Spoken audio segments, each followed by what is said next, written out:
안녕하십니까. 신인균의 군사TV 알기 쉬운 무기 백과입니다. 자, 이번 시간에는요, 우리 한국군도 가지고 있고 1군단, 5군단, 군단 포병에서 가지고 있어요.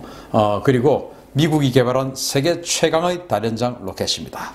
강철의 비 광역 제압 병기 M270 MLRS 이야기입니다.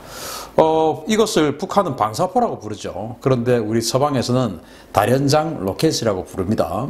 이 다련장 로켓, 북한은 방사포, 우리가 하도 북한 뉴스 많이 봐서 방사포가 오히려 더 입에 익어 있는데 사실은 다련장 로켓이에요.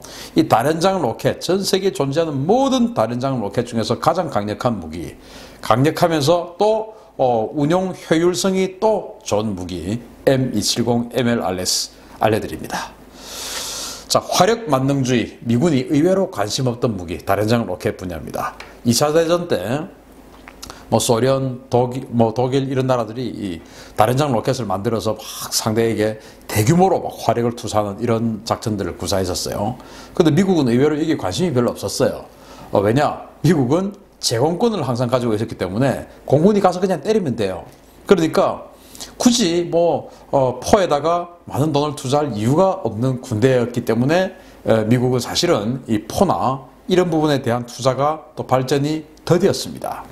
자, 그러다가 어쨌든 유럽 전장에서 전투기를 항상 부를 수 있는 건 아니지 않느냐. 그래서 우리 이 기갑부대 또 보병부대 이를 직접적으로 따라다니면서 바로 그냥 연대장이 대대장이 명령 내려서 쏠 수 있는 이 우리 자체만의 무기가 좀 필요하다. 이제 이런 그 소요제기가 계속됐던 거예요.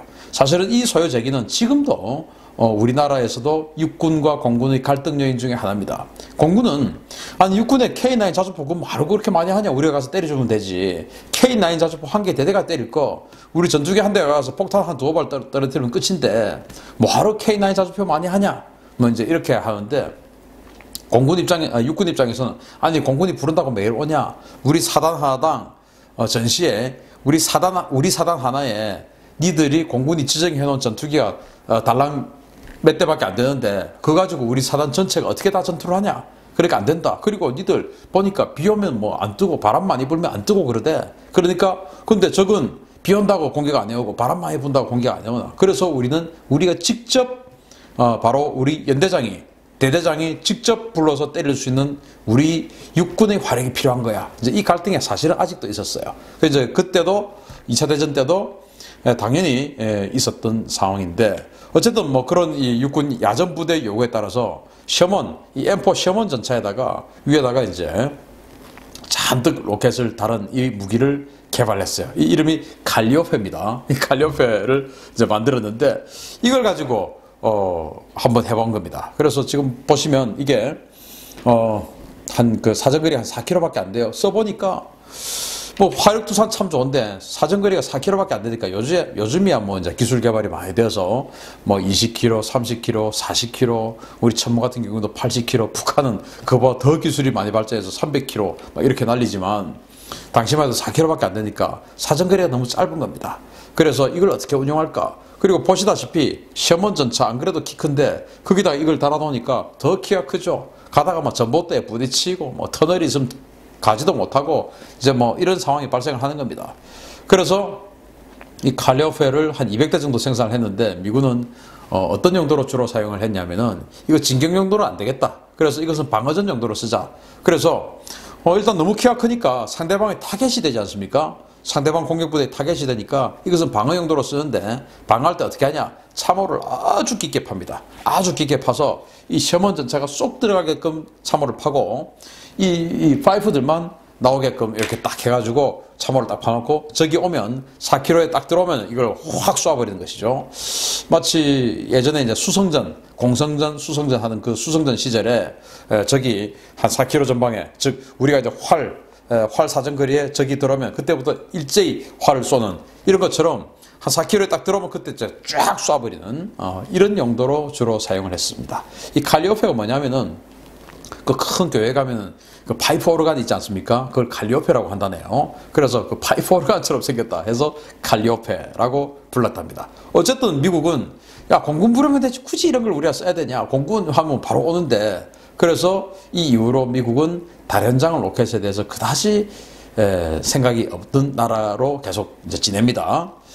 자, 그런데 문제는 제가 BO-105 헬기를 해드리면서도 말씀을 드렸지만 이 유럽 전장에서 나토군과 WTO군, 즉 바르샤바 동맹 그 조약의 그 공산 동맹의 군대와 전차의 물량 차이가 너무 많이 나는 거예요. 2만 대 5만 3천.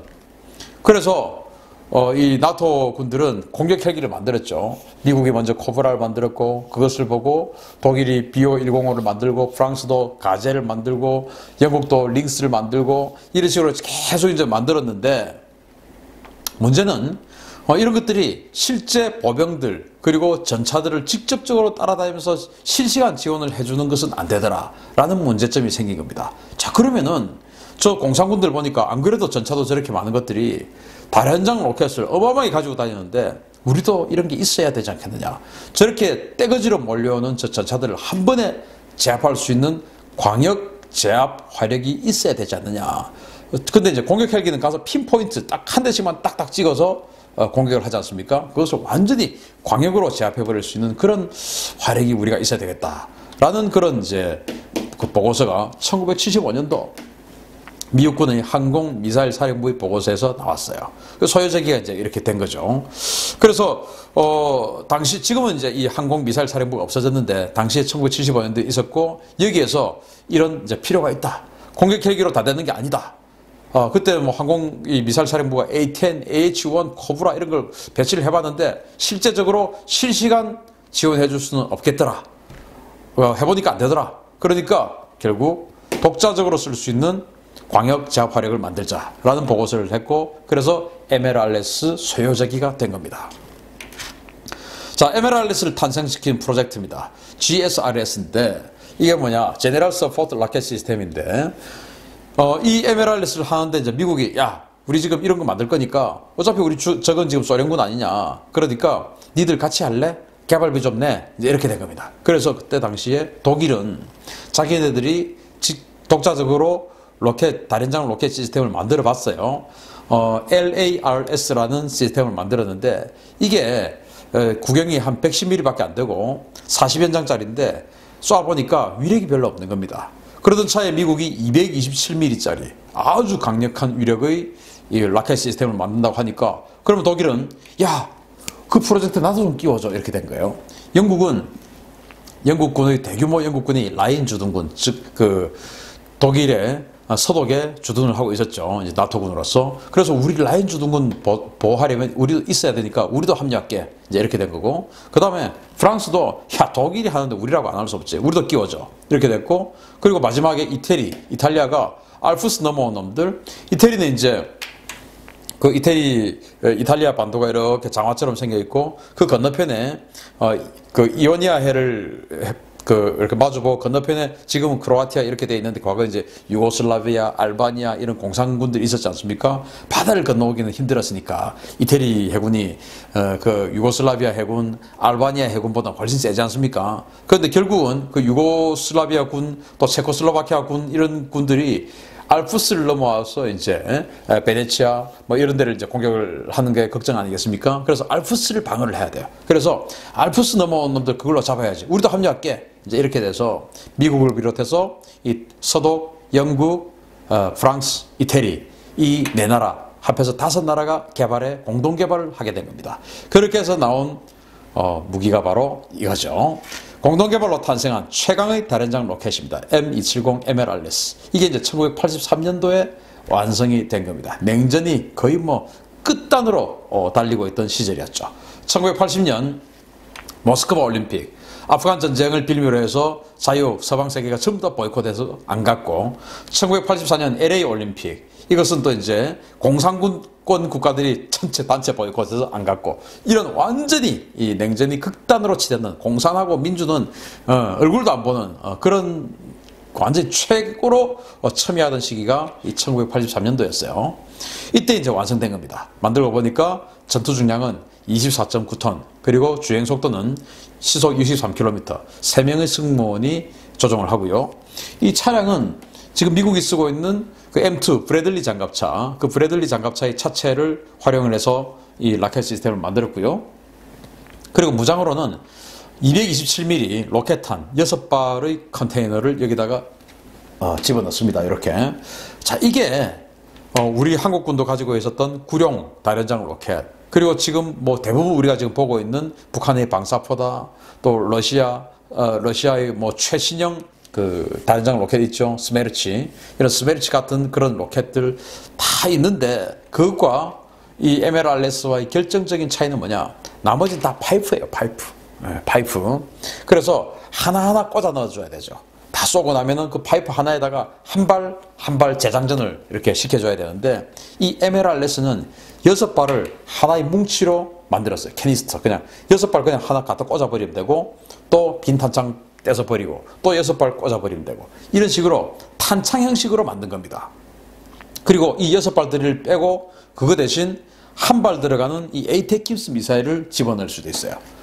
로켓 227mm 로켓 6발이 들어가는 이 뭉치 빼고 거기다가 에이테킴스라고 하는 미사일 한 발을 집어넣을 수도 있고, 그렇게 되면 이 MLRS는 결국 에이테킴스 2발을 집어넣을 수가 있죠. 이런 식으로 해서 에이테킴스 미사일도 운용하고 227mm 로켓도 운용하고, 이 227mm 로켓은 처음에는 32km 사정거리, 그 다음에 개량형은 45km 사정거리, 그리고 에이테킴스 미사일은 165km 짜리가 있고 300km 짜리가 있어요. 우리나라는 다 도입했습니다. 다 도입해 있어요.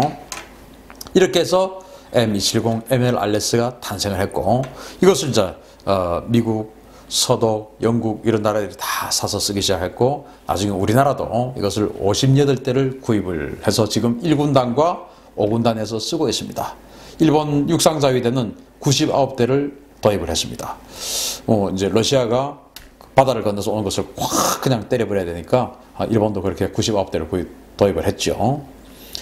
자, MLRS가 왜 세냐? 바로 자탄식인데, 이 한 대면 축구장 12개를 초토화시킬 수 있습니다. 비밀은 바로 로켓 한 발에 하나에 644발의 자탄이 들어가는 데 있습니다. 이 자탄이 바로 이겁니다.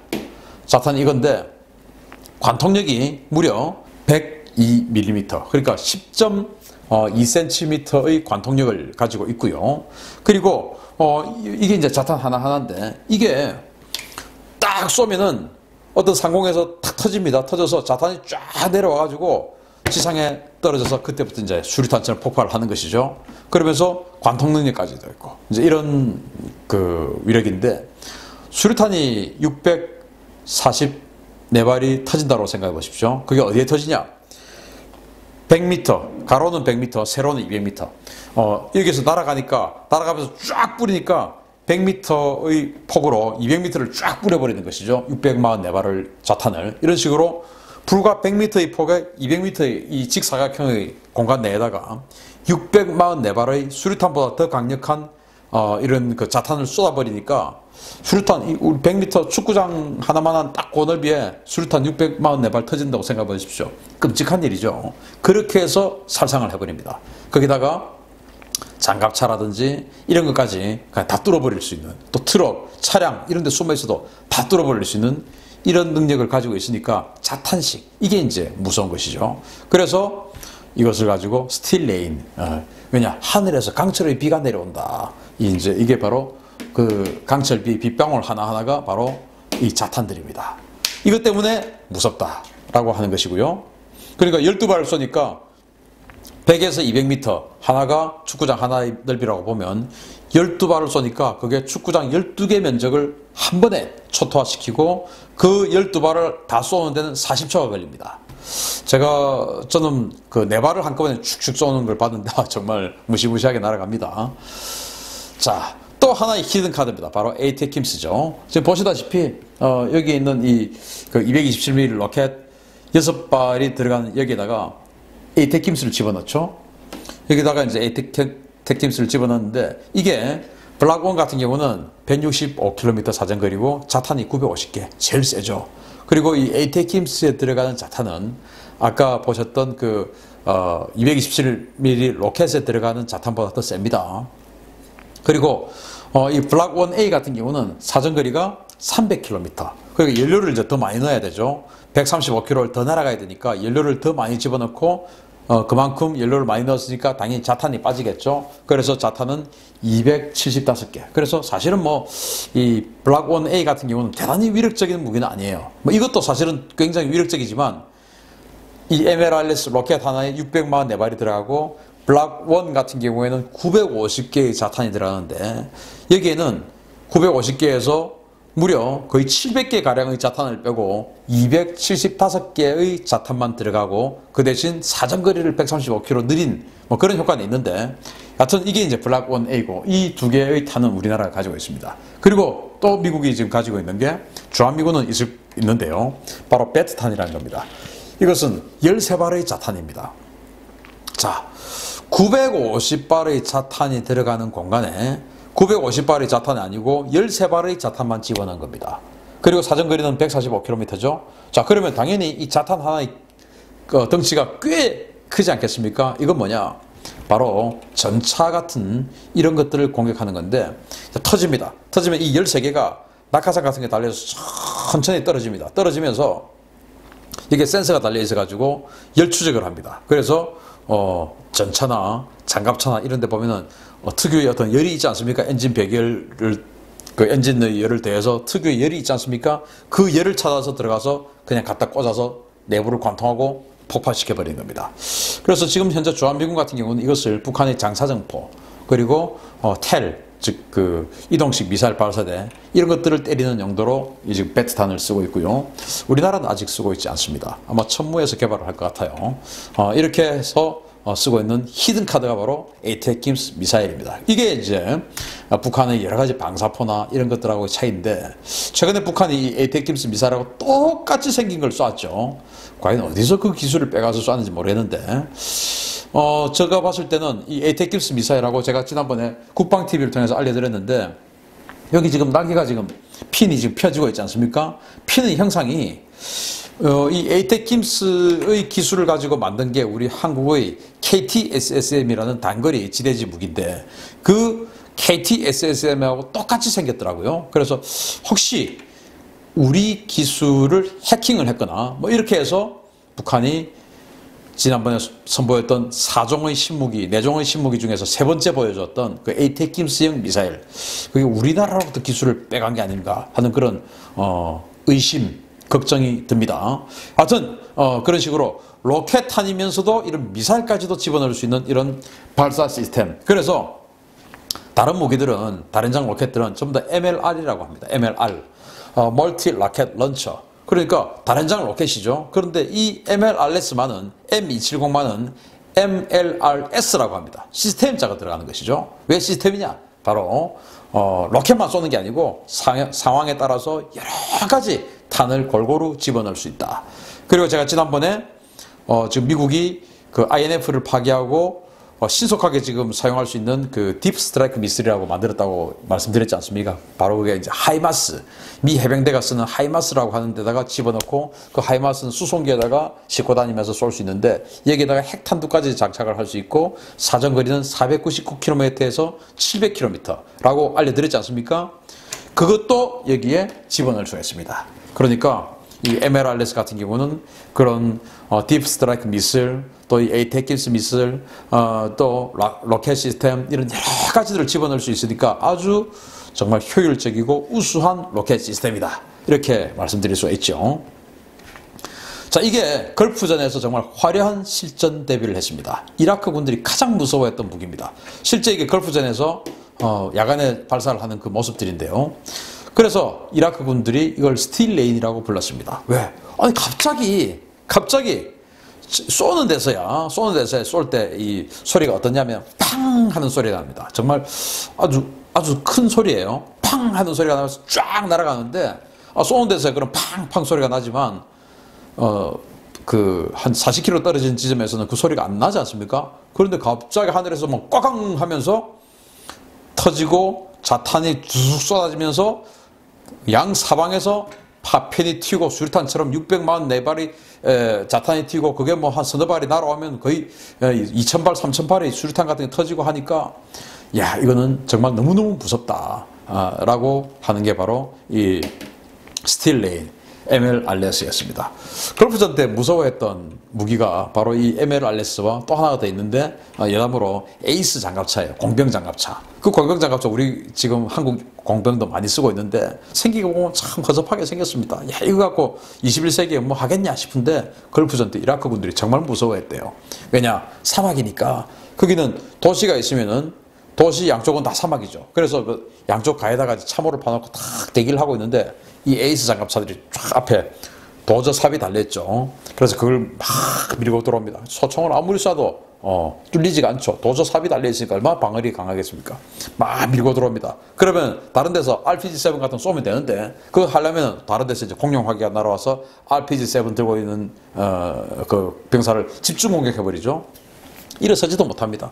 그런데 흙을 밀면서 쫙 와가지고 그냥 참호를 덮어버리고 그냥 밟고 지나가 버리는 겁니다. 그래 뭐 이라크 군들은 막 숨어서 막 하고 있는데 고기를 못 들고 고기 들면 이제 저쪽에서 막 기관총이 날아오니까 못 들고 있는데 갑자기 흙을 들고 참호를 메워버리죠. 자기는 참호에 있는데 그래서 그 메워버리고 밟고 지나가 버립니다. 그래서 당시 이라크 수비병들이 제일 무서워했던 게 에이스 장갑차, 도저 공병용 도저 장갑차 그리고 이 MLRS, 스틸 레인 이런 것들을 무서워했다라고 합니다. 자, 끊임없이 진화하는 서방의 다련장 로켓의 최강자 M270 MLRS 그리고 뭐 아까 말씀드렸듯이 여러 가지 탄들을 지금도 개발하고 있어요. 사정거리를 처음엔 32km, 또 45km, 이젠 70km 뭐 이렇게 사정거리도 계속 늘어가고 있고 탄의 종류도 에이테킴스에서 이젠 디프 스트라이크 미슬 이런 식으로 계속 개발하고 또 거기 자탄도 그냥 하나의 어떤 그 수류탄 같은 자탄이 들어가기도 하고 관통 자탄이 들어가고 배트탄 이런 게 들어가고 뭐 여러 가지로 계속 진화하고 있는 시스템이 바로 이 MLRS 시스템이고 지금 현재 13개국에서 1000여 문이 운영 중이고 현재 가장 많은 MLRS를 운영하고 있는 나라는 바로 미국이죠. 220문. 그런데 독일이 이 MLRS를 사실은 제일 많이 도입했어요. 왜? 냉전시대에 바로 그냥 자기네들은 소련군 또 바르샤바 조약기구 군들하고 마주보고 있으니까 제일 많이 도입한 240문을 도입했는데 지금 이제는 EU로 통합되고 나서 독일 연방군이 확 줄여버렸죠. 그래서 대부분 폐기하고 다른데 또 팔고 치장물자로 보관하고 이렇게 실제 쓰고 있는 건 얼마 안 돼요. 우리나라 같은 경우는 58대, 일본은 99대 이렇게 지금 쓰고 있습니다. 그렇게 해서 그동안 대화력전, 북한의 대화력전에 대해서 우리를 지켜주는 용도로 크게 활약을 했고 앞으로도 활약을 할 주한미군도 있고 우리 한국군도 있는 그런 무기체계 M270 MLRS 알려드렸습니다. 감사합니다.